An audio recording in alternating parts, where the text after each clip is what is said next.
welcome to Two Dudes Talk Movies podcast. I'm Luke. I'm Griffin. And we are back again with another guest episode. I've been looking forward to this one for a while because I'm a very big fan of this movie. I have no idea what you think. I know our guest is a big fan of this movie, so here to join and talk about us with it is one and only Alli Hausman. So, who are you? What do you do? Well, like you mentioned, I'm Alli. I'm the editor-in-chief of the Daily Eastern News, a.k.a. their boss. I'm a senior journalism major, graduating in about 4 weeks. Are you looking forward to it? Or It's going to be better than right now.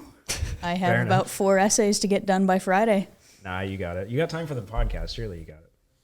Yeah. I make time for the podcast by not going to bed at a reasonable hour. It's the life of a journalist.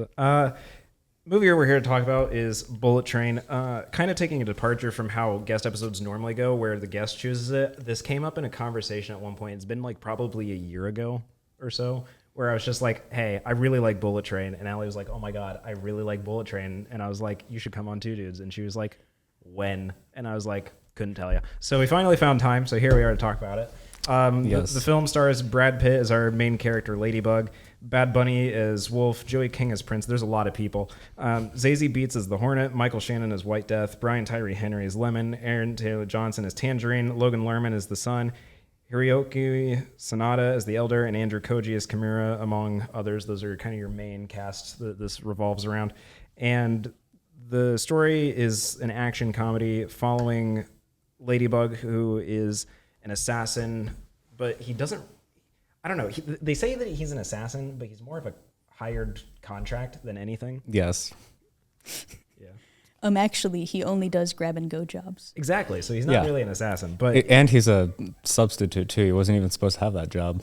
yeah, he just got thrown on it because Carver's a but yeah, so film stars him going on one of these snatch and grab jobs on a bullet train to get a suitcase or a briefcase, that has a train sticker on it, and it's the fan from there. Yep. So some general thoughts, Alli. What are you thinking? Well, yeah, like you mentioned, we've been trying to get into talk about this for almost a year now. This will be my 7th time seeing the movie, and I don't know, this movie is just everything I want when I go to a cinema. I want the colors, I want them to click the saturation, and I want them to turn it up 50% for every scene. And when they think that's enough, I want them to turn it up more. Yeah. The score is incredible. I don't know if you guys have ever had a chance to just listen through it. Mm-hmm. Amazing. Including random catchy pop songs, wherever they fit. Incredible.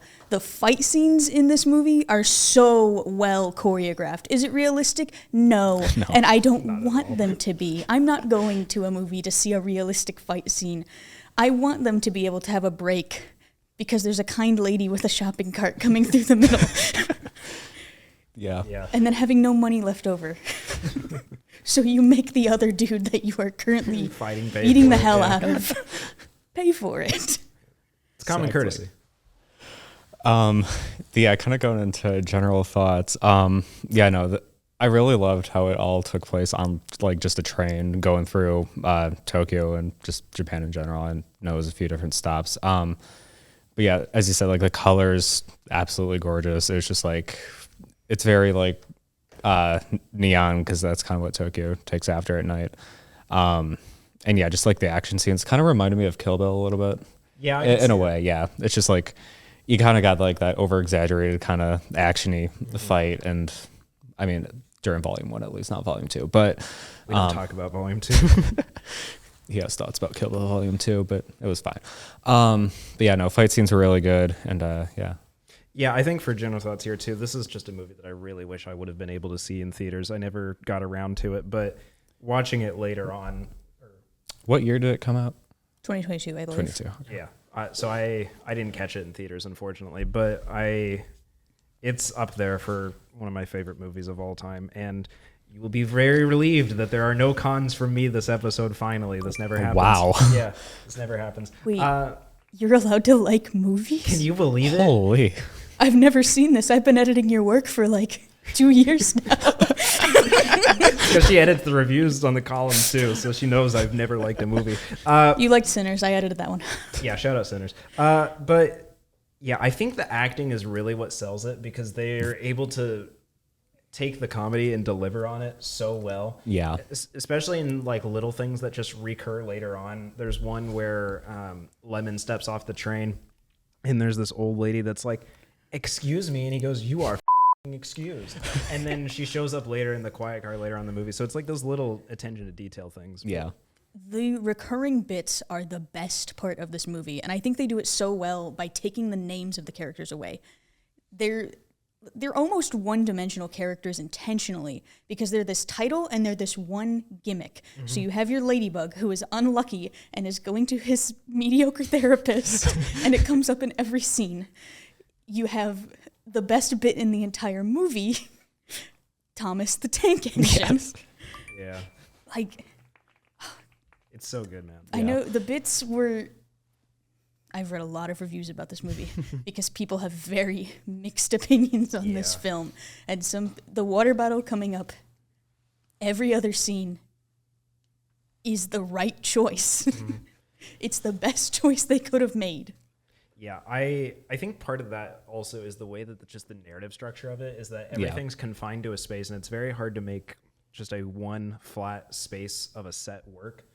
But they managed to do it by tying all of the stories together in almost like a whodunit kind of way, where different things get revealed to you at a certain point, and then you're like, what is that about? And then you don't get to know about it until later on to then make everything else make sense. But by the time you figure that part out, there's already so much else that's happening that keeps you interested to keep watching and figure out what happens. It is very much like a whodunit because it's like a lot of people get shot, a lot of people get stabbed, and it's just like you never really know who did what unless you've seen the movie 8 times. But 7. Okay. Well, I thought this was number 8, but no. This is number 7. It's number 7. Okay. But yeah.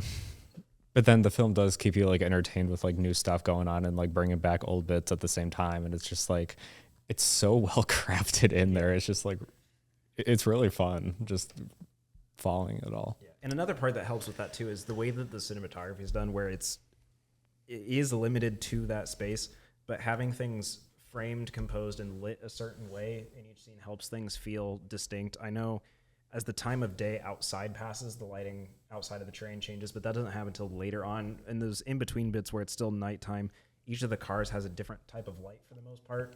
Some of them are like lighter shades of blue. There's some that are very, very deep blue. Others are pink. Others are kind of that standard, whatever color this room is. So you get a nice balance between everything. Painfully office white. There's also like this character-specific lighting that shows up if you start looking for it. I know the one that sticks out to me always is that the father always has a yellow glow on him every time he's in the scene. Yeah. And like I think the best lit like scene in the entire thing's got to be the wolf. His intro, I also think that has some of the best cinematography in the thing. Yeah. And it's very comical. Very. That both of these things exist in a like 4-minute backstory shot for a character. Yeah, that you never see ever again. Because there's also the one with I want to say it's the Hornet, where you finally figure out who this person is, you get the backstory, and then immediately gets killed. Yeah. Yes. It's so good, man. And it's like that scene where they're fighting and like she gets the snake venom injected into her. I've seen that clip on Instagram so many times. That is the only bit of bullet train media I've seen prior to watching it for the first time. And a lot of it too is just it's funny because it's subtle. It's not trying to be funny. It just is. It just is, yeah. Yeah, there's a lot of that with the dialogue where there's, I think back to the scene where, because there's also a lot of guest appearances in this, and I'm going to purposely not name any for the sake of any viewers, but there's one where he sits down and tries to like sell his disguise off. Yeah. He's like, "Hey man, is this a sex thing?" And he's like, "What? No." No. Yeah, it's just subtle. It's not trying to be funny. It just is. Right. It's just like, "Hey, want to make quick $200?" And he's just like, "So is this a sex thing?" And it's just like, yeah. The dialogue feels natural, and not in the way of like, I don't know. Sometimes you say that, and it's because it's like these super dark, serious, like emotional depth. I don't know. Just like Ladybug and the Handler have a very real relationship in the way they talk to each other. And I also really love that it is not presented as a romantic relationship at all. Those two are coworkers, and she low-key hates him, but they are best friends. Oh my god! And they did you do say get whack? dinner. And they do get dinner at Taco Bell at least once a week. Yeah. As per his therapist's recommendation to spend more time with his friends. Yeah, I mean, he's gonna need therapy after that train ride too. So it's Yeah, like, shout out Barry too for helping him, dude. Because I think also it's funny that he keeps bringing it up because it's nice that you don't know how he was prior to the therapy. Right. So constantly he's just spitting words of wisdom that he doesn't understand.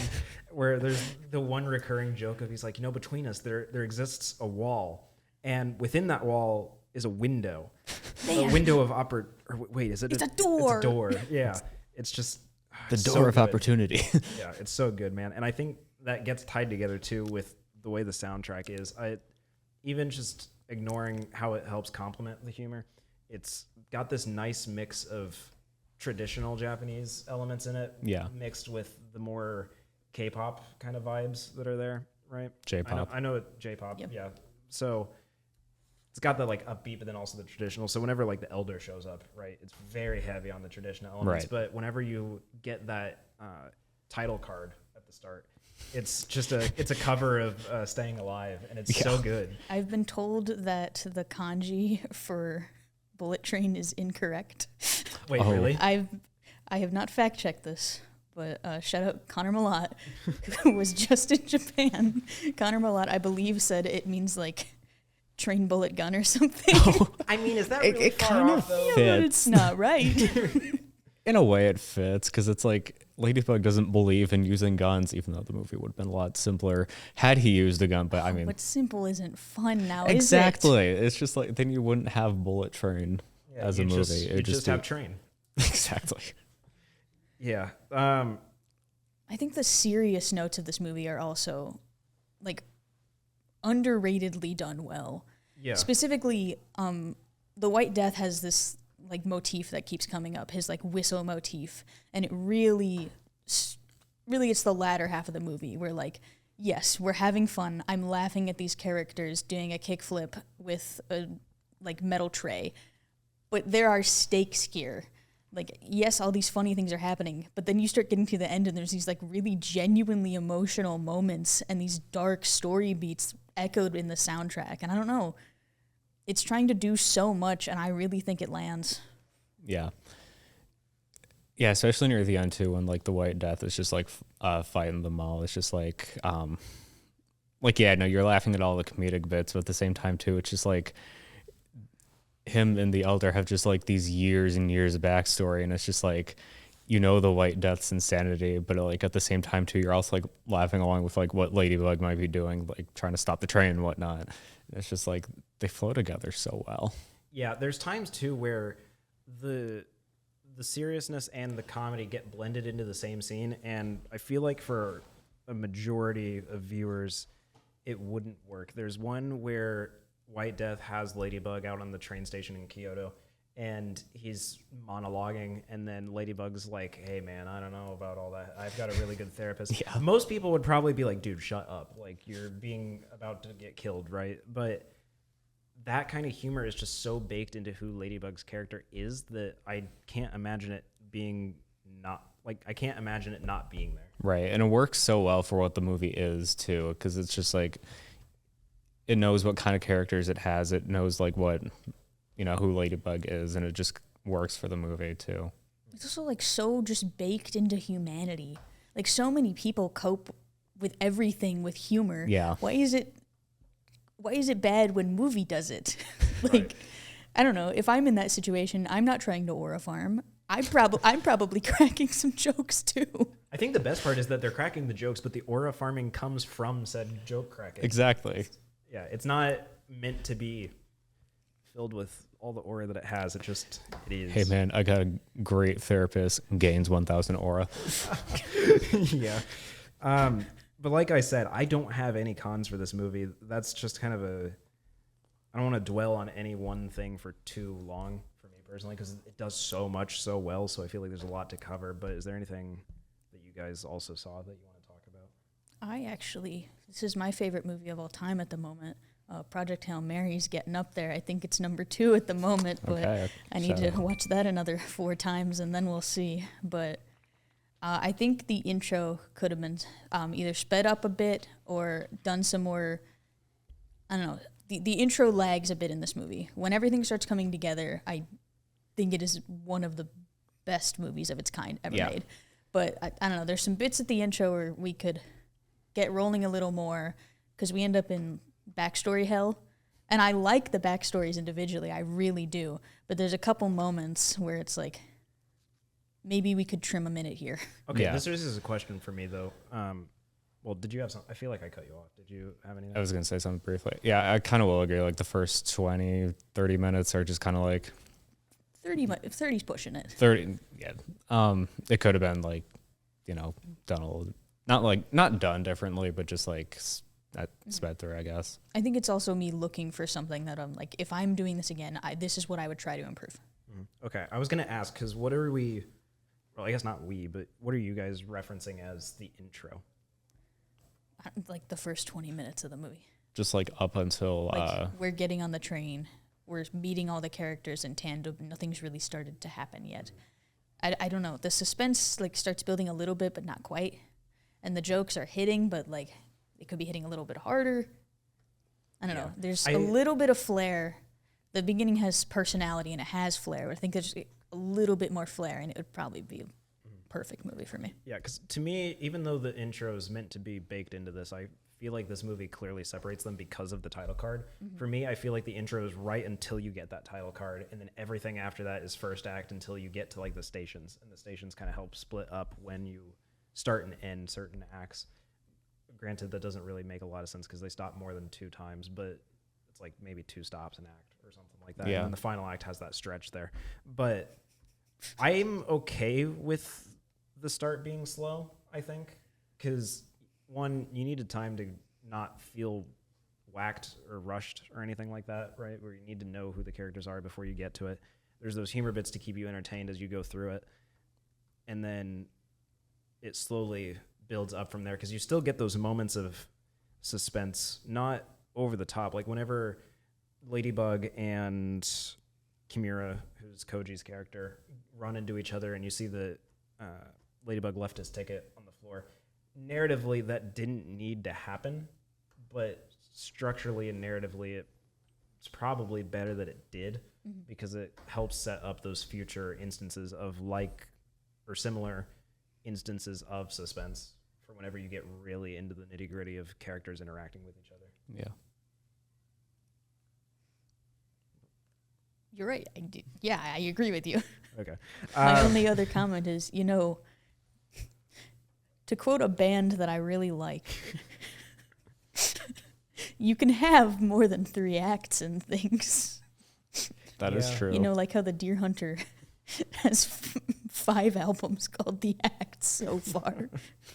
Yeah, I don't know. I try to keep it like to a 3. I don't know why. I know you can do more. Yeah. It's just, I feel like 3 act is just such a standard that I just default to that. I guess, yeah. I mean, 3 act is kind of like what is normalized, I guess, but having more or even, I wouldn't say less, but having more than 3 acts is fine too. Yeah, some flexibility isn't always bad, but is there anything else that we want to go over before we jump into a deep thought, do we think? So Luke, are you a diesel? No, I am not. Thankfully, none of us in this room are diesels, but I love the running joke of the Thomas the Tank Engine characters and how they like fit the personalities. And they do it so well, too, where it's not forced. I love that nothing in this movie feels forced for me. There's just so many Thomas the Train references. It's just like... Tank Engine. Did you even watch the movie? Thomas the Tank Engine references. Notice that Allie's writing this down. This is coming out of the pay that we don't give you. We don't pay you. Come back to that episode. I miss Gunner. I miss Gunner too. Shut up, Gunner Olsen. All right. Allie, do you have anything before we jump into a deep thought? Alrighty. So, deep thought. Ladybug's experiences throughout the entire movie, just the general plot of it revolving around him specifically. The Elder has a story towards the end of this movie that makes it seem that fate is, I don't know, it's a weird way to explain this, but makes it seem like anything that he runs into is fate, but the bad luck continues to be present. And I can't remember what the word in Japanese for ladybug is, but supposedly that then also translates to lucky or something similar like that, where it's meant to symbolize that. And you get these instances where he's telling that story about how that's what the word means, and that the ladybugs have the spots on their back because they're carrying the sins of the world, so that way others don't have to, right? The bad luck of the world, but yeah. Yeah. So there's a weird juxtaposition between the two throughout the movie where things happen that are just so wild where it's hard to tell if it's fate or bad luck or what it actually is. So my deep thought is Ladybug's experiences fate or bad luck? I don't think there's a difference. I think that's kind of the point, is that luck or fate or faith or whatever you call it in the movie, they're all kind of the same driving force. Because every character has like the thing that brought them to the train. Every character has that thing that is like, I don't know, you have the one lucky character, the one unlucky character. That's part of the reason they think they're going to do so well. You have the elder who is there out of fate. I think the movie's trying to draw us to the conclusion that they're all the same. All right, solid. Like, yeah, everyone was brought to the train somehow. Even the water bottle has its own story arc too. It has like this brief, like 1 minute, it's like the best title card. Yeah, I love that scene. Just like water bottle, and it's just like its entire journey throughout the movie. I thought that was really well done. But was it fate that brought the water bottle onto the train, or was it bad luck? I know that's not the question, but I'd say everything that happened.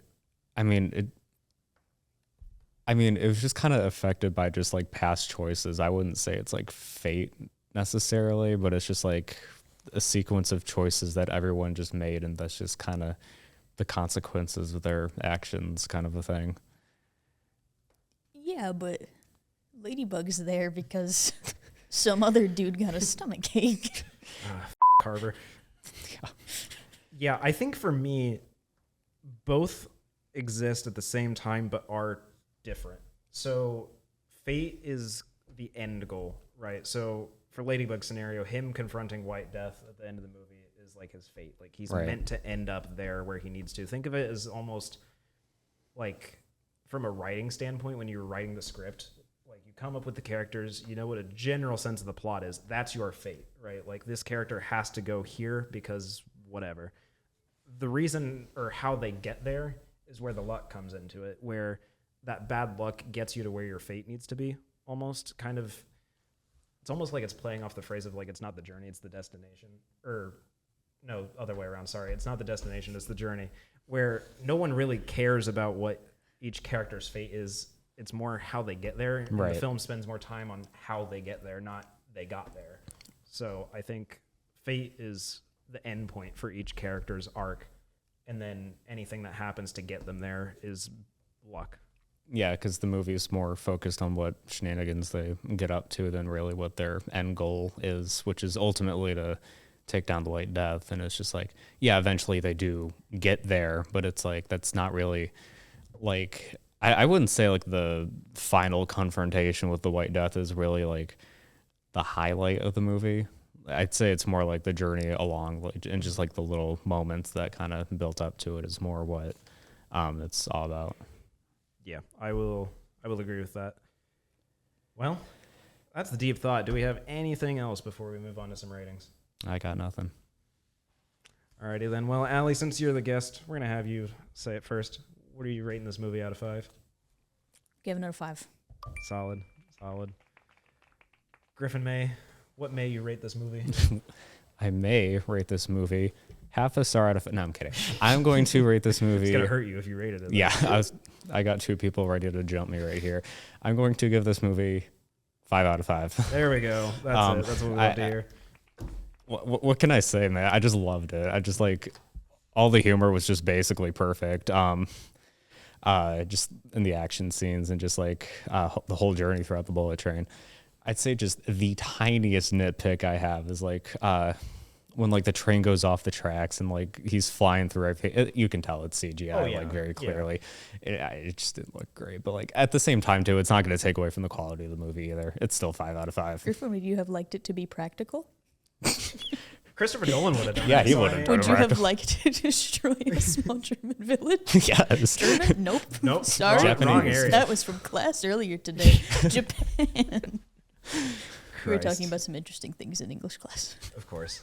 Yeah, I think for me, because you bring up a point with like the CGI, but then also just some very minor things that do happen that fundamentally you would think I don't with. Like, there's scenes where characters die and then just come back because they aren't actually dead through some random bullshit. I feel like past me or other me that isn't from this episode, because there will be future instances of this, wouldn't have gotten along with it or cared, and just wouldn't have liked that. But for some reason, it just feels fitting for all the characters, so I can't be mad at it. Yeah. And that with the acting, the delivery, the humor, the cinematography, the music, the score, literally every single thing about this movie, I cannot give it anything less than a 5 out of 5. That's a 5 out of 5 all around. Yeah, this never happens. It happened for Fruitvale Station. That's about it. Oh, wait, yes, Fruitvale Station did happen. Shout out for that. Yeah, well, that's going to do it for this week's episode of To Do. Alli, thank you for coming on the podcast. We do appreciate it. Finally found the time. Yes. We're I can all like a so movie busy. without knowing any of the actors.